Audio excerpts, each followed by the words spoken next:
Exercício 10.1.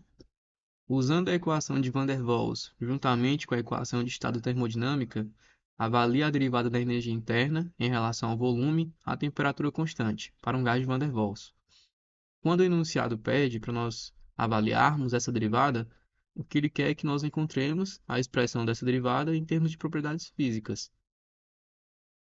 Vamos começar escrevendo a equação de estado termodinâmica, que é a diferencial da energia interna igual à temperatura vezes a diferencial da entropia, menos a pressão, vezes a diferencial do volume. Como a derivada que queremos é a derivada da energia interna em relação ao volume, à temperatura constante, vamos considerar a temperatura constante e vamos reescrever a nossa expressão em termos de derivadas parciais. E a nossa expressão ficará assim: a diferencial da energia interna à temperatura constante igual a temperatura vezes a diferencial da entropia à temperatura constante, menos a pressão vezes a diferencial do volume à temperatura constante.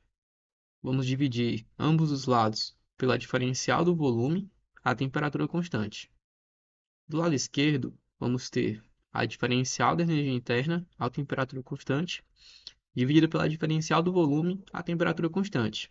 Isso será igual à derivada da energia interna em relação ao volume à temperatura constante, que é a derivada que estamos procurando. Fazendo o mesmo no lado direito da expressão, o lado direito ficará igual à temperatura vezes a derivada da entropia em relação ao volume à temperatura constante, menos a pressão vezes a derivada do volume em relação ao volume à temperatura constante.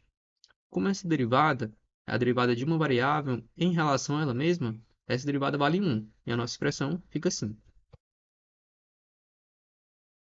Para nós encontrarmos a derivada da entropia em relação ao volume, à temperatura constante, vamos utilizar as relações de Maxwell, que são essas quatro relações. Vamos usar a terceira, que diz que a derivada da entropia em relação ao volume, à temperatura constante, que é a derivada que nós temos na nossa expressão, e que ela vai ser igual à derivada da pressão em relação à temperatura a volume constante. Vamos substituir na nossa expressão e ela ficará assim.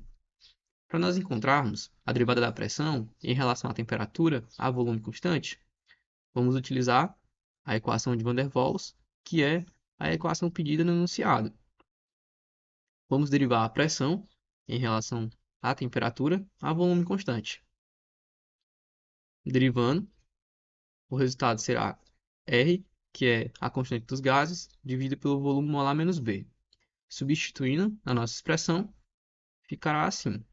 Nós ainda podemos substituir a pressão pela equação de Van der Waals. E a nossa expressão ficará da seguinte maneira. Quando o sinal negativo passar para dentro do parêntese, RT dividido por volume molar menos B vai se anular. E o termo menos A dividido por volume molar ao quadrado ficará positivo. E o resultado da nossa derivada será a derivada da energia interna em relação ao volume à temperatura constante, igual a A, que é um dos coeficientes da equação de Van der Waals, dividido pelo volume molar ao quadrado.